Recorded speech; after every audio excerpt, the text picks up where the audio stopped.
Môre al julle geseëndes, dis vandag die 12de November en dis die jaar 2025. Wat 'n wonderlike voorreg vir my om te spreek met mense wat ek nie eens kan sien nie. Dis nou geloof. Geloof is nou om te praat met die wete, die hoop dat die saad van die woord gaan op harte val. Dis geloof. Ek het dit 'n paar jaar gelede begin en ja, dis maar deel van my lewe, né?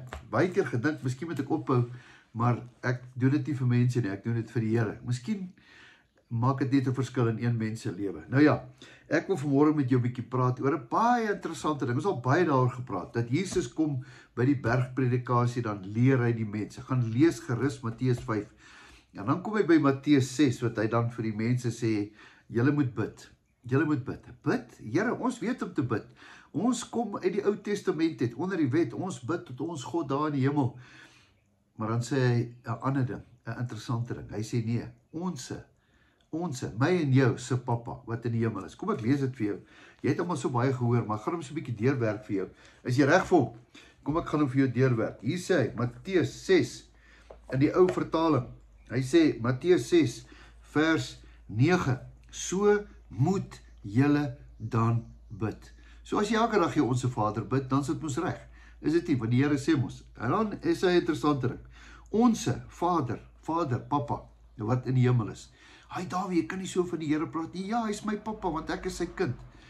Onse Pappa wat in die hemel is, laat u naam geheilig word. Eerstens moet ons dit onthou. Here het prioriteite daar gestel. Hy het nie die goed omgeruil nie. Hy het 'n spesifieke manier gehad. En hy weet wat hy doen. So wanneer ek en jy bid, moet ons eers die naam van die Here groot maak. Laat u naam geheilig word. Here, u naam is groot. Here, prys die Here. Begin eers om die Here te prys. En dan begin jy om na die tyd te vra. Hy wil weet dat jy hom prys en hom eer. Onse Vader wat in die hemel is, laat u naam geheilig word. Laat u koninkryk kom. Wat beteken dit? Jy moet weet, daar's 'n koninkryk in die hemel en 'n koninkryk op aarde. In die koninkryk van die hemel, daar is ons Vader. Hy het vir Jesus aarde toegestuur om vir ons die koninkryk te kom gee, om te sê, die heerskappy van Christus is nou in ons. So ek en jy kan heers, want die koninkryk het gekom deur Jesus Christus. Wou jy dit nog altyd gehoor het? Daar het jy dit. Laat u koninkryk kom, soos in die hemel, so op die aarde. Die Here wil hê ons moet op die aarde 'n plek hê, soos dit in die hemel is. Dawid, dis onmoontlik, want die duiwel is hier. Jy's reg, maar hy wat in ons is groter as hy wat in die duiwel is. Gee ons vandag ons daaglikse brood. Dankie Here dat ons vandag kan bid vir ons brood. Here, u het altyd voorsien. Ou Martin sê altyd, as die Here ons sou drop, sou dit die eerste keer wees. Hy het ons nog nooit gedrop nie en hy gaan ons nie drop nie. Gee ons vandag ons daaglikse. Vergeef ons al ons skulde, soos ons ook die mense wat teenoor ons dinge verkeerd doen vergewe. Here, vergewe hulle. Vergewe hulle, Here. Vergewe ons ook. Lei ons nie in versoeking nie. Here, die paadjie wat ons loop vandag het 'n paar versoekings. Ja, 'n paar interessante mense wat ons pad teekom. Lei ons nie die versoeking nie, maar verlos ons van die bose. Want aan u behoort die koninkryk en die krag en die heerlikheid tot in alle ewigheid. Is dit nie mooi nie? Jesus leer ons bid. So lekker om te bid.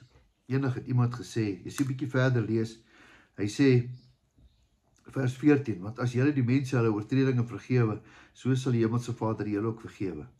Maar as julle die mense nie hulle oortredinge vergewe nie, sal die Vader nie julle oortredinge vergewe nie.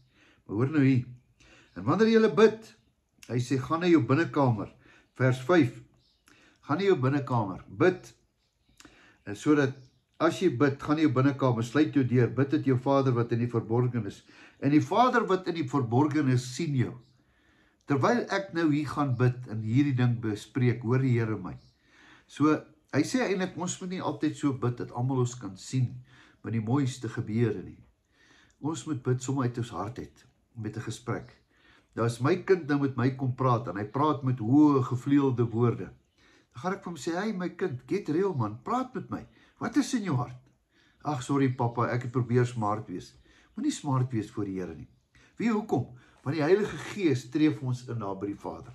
Al kom jou woorde krom en skeef uit. Is dit nie wonderlik nie? Jy kan nie verkeerd bid nie. Al sê net dankie, dankie, dankie. Alles is by God bekend. Ou wat langs Jesus in die kruis gehang het, sê Here, dink aan my. En dit was 'n gebed op sy eie. Nou ja, wil nie daaroor praat nie. Ek wil vandag saam met jou bid. Kan ek saam met jou bid? Onse Vader wat in die hemel is, laat U naam geheilig word, laat U koninkryk kom, laat U wil geskied, soos in die hemel so op die aarde. Here, gee ons daaglikse brood en vergeef ons al ons skulde. Here, dankie vir U goedheid en U guns. Dankie vir alles wat U vir ons doen. Dankie, Here, dat ons nou in gesprek met U is. Ons skepper, ons maker, die volleinder, die begin, die alfa, die omega. Dankie dat ons met hom net kan praat. Ons loof en prys U naam. Here, vir alles wat nog kom, sê ons dankie. Ons beste lê voor, ons spreek het oor onsself, Here. Dankie dat U met ons is, al die dae van ons lewe. Amen en amen. Nou ja, daar het jy dit. Onse Vader, is dit nie pragtig nie? Geseënde dag vir jou, jou beste lê voor.